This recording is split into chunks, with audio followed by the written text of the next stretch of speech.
This episode of the Better Every Shift podcast is brought to you by Lexipol, the experts in policy, training, wellness support, and grants assistance for first responders and government leaders. To learn more, visit lexipol.com. That's LEXIPOL.com. Now let's get into the show.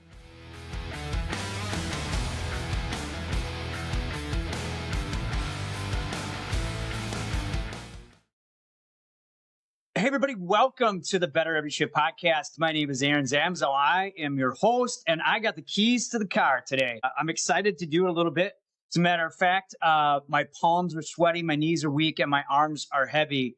And if you know what that refers to, you're going to know that that's from Eminem's Lose Yourself.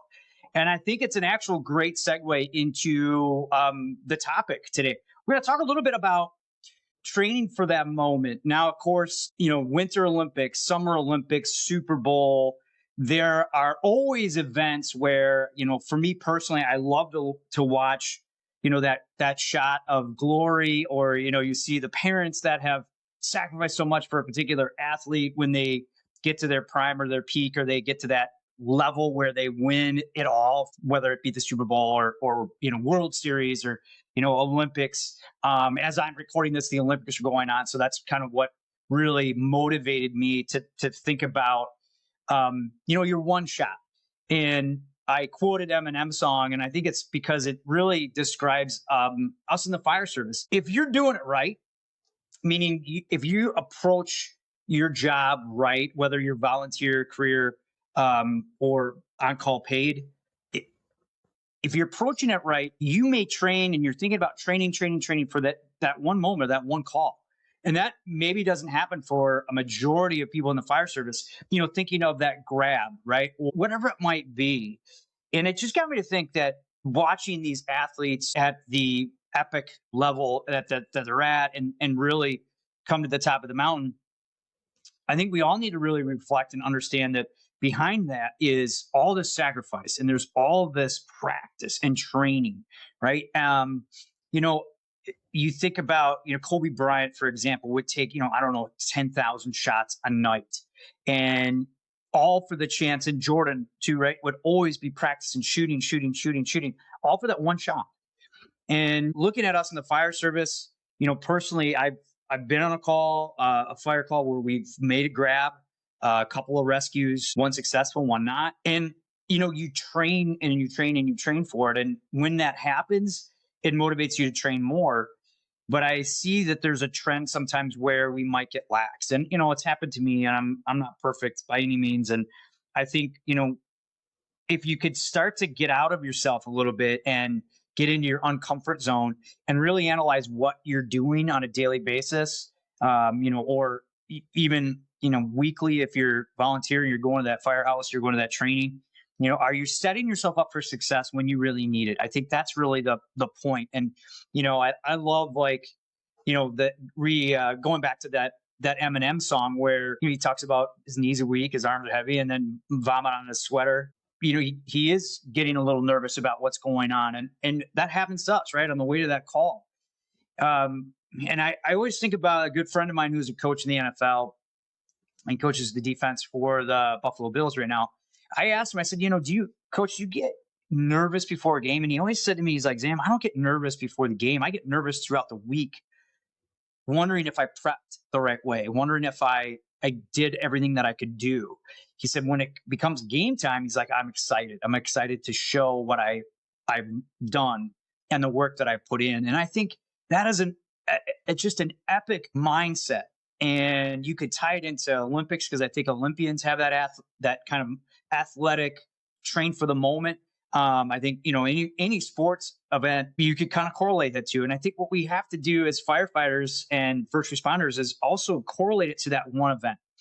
And the grind is real. I know it, call after call after call can get a little mundane.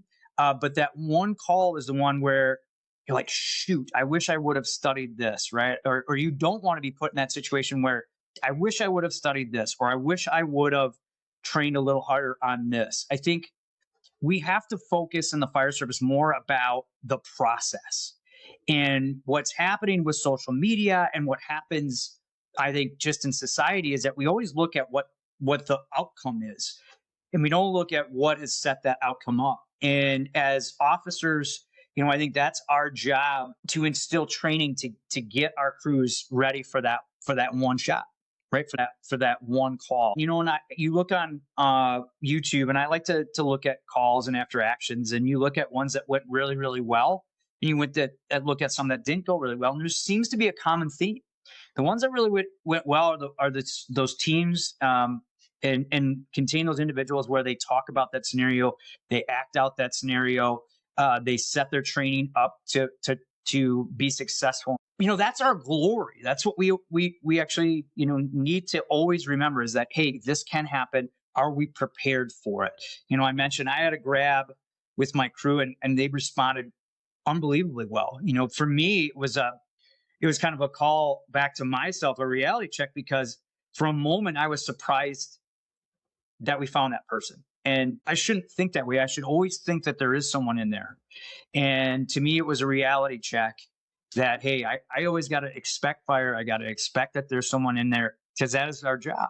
And to me, that was a good check and balance, because the job and the tasks of the job can get a little mundane. You can go through call after call, fall after fall, in some cases, EMS after EMS, and kind of lose a little bit of that luster. So the whole point of this today is maybe to ignite a little fire, no pun intended, into you and your crew, and to challenge you to get out of that mundane comfort zone and start training for things that you need to do, but maybe don't. That's what motivates me a little bit, is just, thinking about that moment and how I can improve my mindset, and then transferring that onto my crew. And, we talked about that in the after action. I told my crew, I said, I'm kind of disappointed in myself, because I should be thinking that. And I didn't ask them if they thought that or not, but I wanted to instill that in them, that we should be. And if it's a check for me, I can make it a check for them. We can do it I think in a manner in which, we all can grow from it. So, we need to be able to rise to the occasion. We need to be able to train for the occasion. And when you train, if you have that outcome in mind, you're not just checking boxes. And I could tell sometimes when the crew is tired and we feel like all of a sudden the training kind of got to a point where, hey, all right, Zam, you're losing me. I just feel like we're checking a box now. And sometimes a question, or that's where like a line of duty, or you refer to someone who's been in that situation. So if we're talking about, carrying somebody down a ladder, well, if nobody on that crew's ever seen it done, you may have to find a way to relate back to them, whether you find a video where that's done, or a line of duty death, or look for an actual call where that had to be done, or if you have a seasoned crew, maybe somebody will talk about how it went well, how it didn't go well for them. But I think things like that, we have to make it relatable and set ourselves up to rise to that occasion. And so with that, I'm going to challenge you to train like with that Olympic mindset, to train with that athletic mindset. I just think you need to be more motivated to train for that reason, and think about that, why you are training, and then make sure you reiterate that back to your crew. And then I also use this as an opportunity to tell my crew, like, are we doing something? Do you feel like we're just checking a box? Or do you understand why we are doing this? And do you see where we can do this, or where this is going to come useful at some point, right? I think sometimes too, when you are going through kind of the motions as a leader, that's when you need to open yourself up to be a little more vulnerable, and to ask your crew for support, or those members, because I found that everyone's always willing to help each other, right? That's the fire service. I mean, we're quick to put each other down, but when we admit that we need help, or we admit for an opinion, we usually get one. And I think as a leader, it's important to ask for that feedback, especially if you're going through that slump where you feel like you're not training for that occasion, you're just checking the boxes and going through the chores. So I think that's the biggest thing. And I mentioned my crew, and and again, I am not perfect. I'm a work in progress. Every single day, I just try to be as humble as I can be, and to rely on all the great resources around me, because I'm particularly not, I always say I'm not that smart, but I understand what my strengths and my weaknesses are. And what I found, maybe by mistake sometimes, is when I tell my crew, look, you guys need to, say something. If you see something, you need to check me sometimes as well, because if we're not training for purpose, or if you feel like we're just going through the motions, like I said earlier, you got to call me out. And what that's done is open the door to build more camaraderie and to build trust and to build people to, allow people to feel like they can make mistakes and that you're not going to get chastised for it, or not any more than normal. I should say, like, we still are the fire service. We still do those things. And, to me, that's really helped me do my job. And it's made being an officer a lot easier. And I see some officers struggling with that, and you might be struggling with that as you're listening, because maybe you're thinking your crew's not responding. But I think that's where that open communication comes in and says, hey, what do I need to do to make us better? What do I need to work on as a leader to help you guys be better? And ask for their feedback. If they don't give you feedback, you're going to have to dig it out of them some way. Going back to looking at, the Olympics going on right now, every single person, doesn't matter if it's an individual event or a team event, everybody has somebody else there that they needed to rely on to get there. And I think we also, as leaders, and it doesn't matter, you don't have to be just a lieutenant, you could be a firefighter, you could be right at the back step, doesn't matter, you can be on 1 year or 20 years. You have to be open to feedback as a leader, and you also need to be obviously open to feedback as a new recruit and as someone who doesn't have as much experience. But I believe when that goes both ways, I think that's really where the magic starts to happen, and everybody starts to then step up to rise to that occasion when we do get that one call, when we do get that one save. And I mentioned Kobe Bryant. You could look at some of the most famous athletes in the world. What we don't see is all those practices, right? We don't see all those sacrifices. And we just have to keep that in mind, and that their parents took them to the gym. There's parents that would take their kids to the ski hill or take their kids to, hockey practice. You always see that there's always this team there. And, I think we have to always remember that success is just not one of us doing the job, especially in the fire service. Success is all of us coming together. And by opening yourself up, being more vulnerable, it just creates this radical trust amongst the crew. And so I also want to encourage you to do that. And if you're one that's reluctant to do that because you're afraid you're opening the door, the only thing I can tell you is you try it.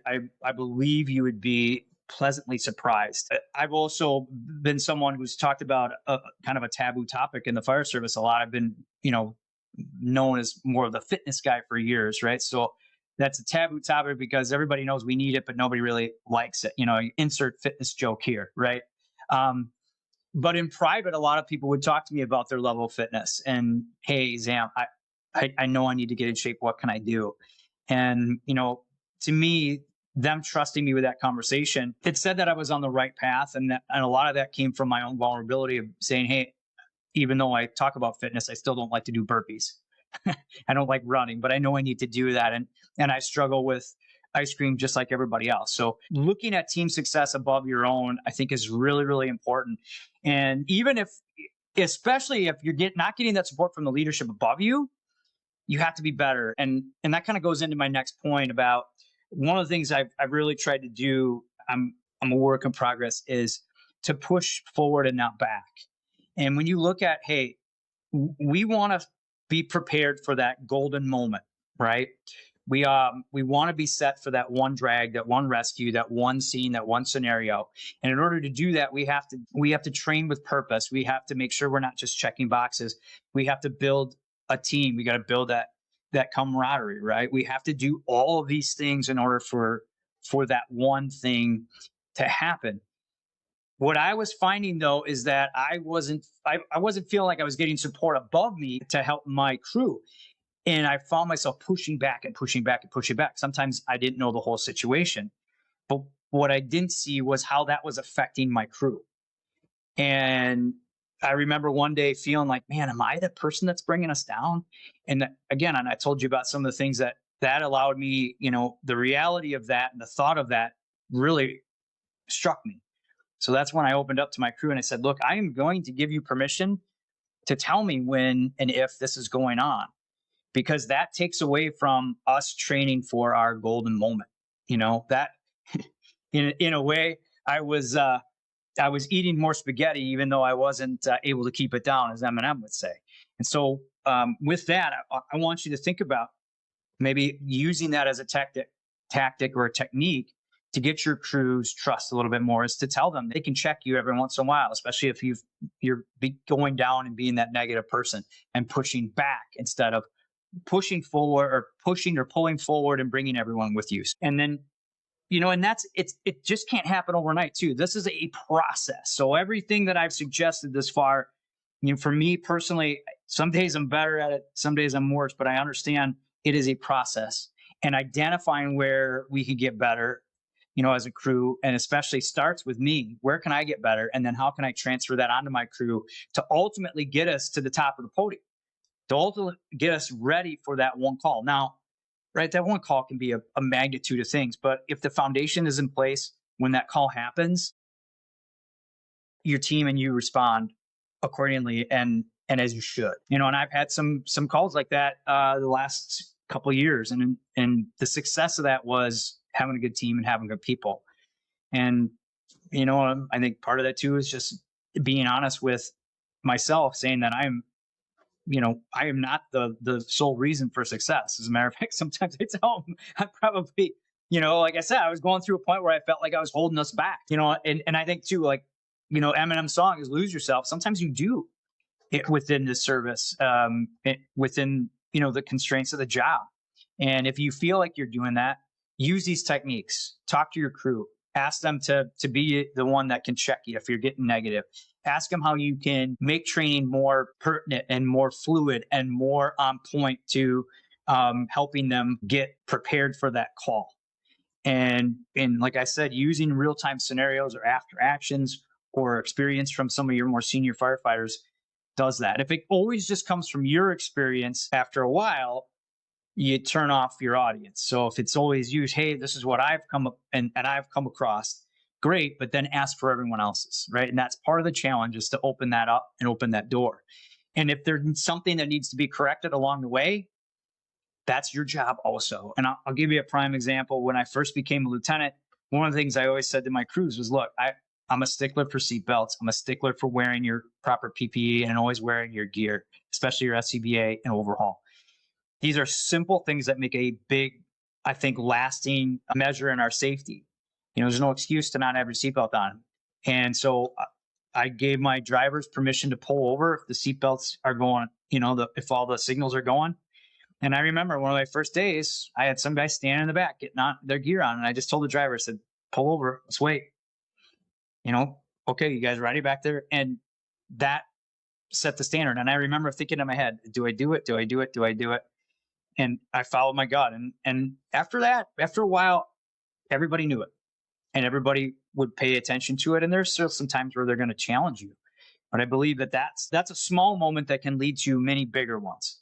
And when it comes to what we're really talking about is prepping for that call, for that one instance, that small thing makes a huge difference. And that's what we have to remember. It is a long process. And we talk about the difference between, right, motivation and discipline. That's discipline right there. I also think too, the other side of this is we have to read our crews from day to day.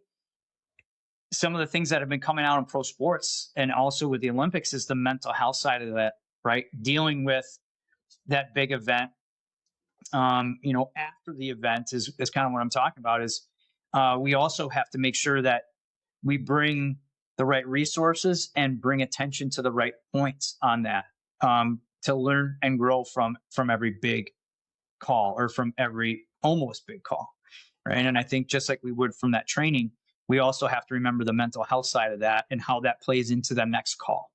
And I think part of that too goes back to tone.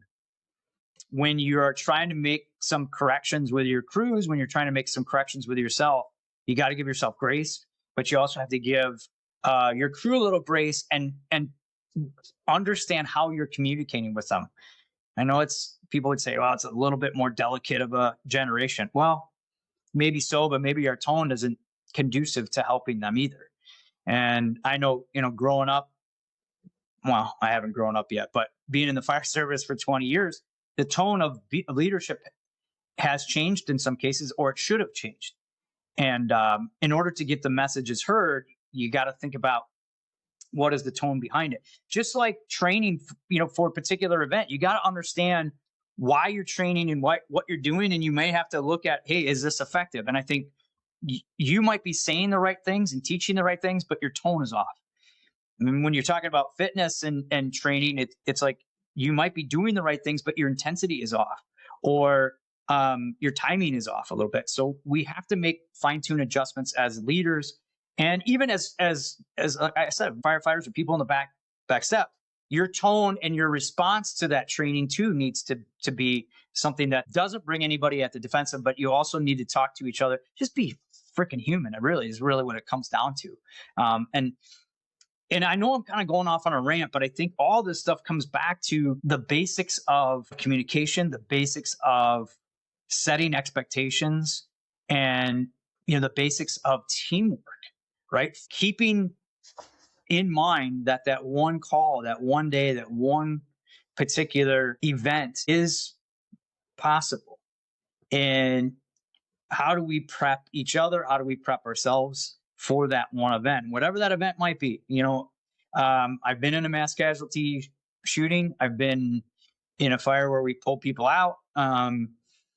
We've been in a 3-alarm fire where things are exploding. And, every time I look at how do we get better? What did we do right? And, and I know that there's a lot of more seasoned firefighters out there going, oh, that's nothing. And they're exactly right. But how do we respond from those calls? Do we grow? And are we set up for our next opportunity? And with that, I really appreciate you guys listening. Again, I'm really going to try to challenge you here, and I want you to take something from this. Take one or two things that I talked about. If you haven't asked your crew for feedback lately, ask them for some feedback on how can you make training more applicable, more interesting, more exciting, and more, I think, just deliberate. And if you, as a leader, are evaluating and thinking, man, am I the one is bringing us down because I'm constantly complaining about people above me or people around me? Maybe it's time to check yourself and allow your crew to check you also. And then lastly, just think about some of the small things that maybe you're not doing and you should, to make you that better person, to make you that better firefighter, training officer, chief, husband, wife, brother, whatever it might be. Write a couple of them down and you can post them here. I'd love to see how you're trying to work on making yourself better, because that's in essence, what it's all about here on the Better Every Shift podcast. So with that, I'm going to leave you and I'm going to bid you adieu, and I'm going to say thank you for listening. Make sure you learn something, do something, and share something to make you and those around you better every shift. Thanks for listening, everybody.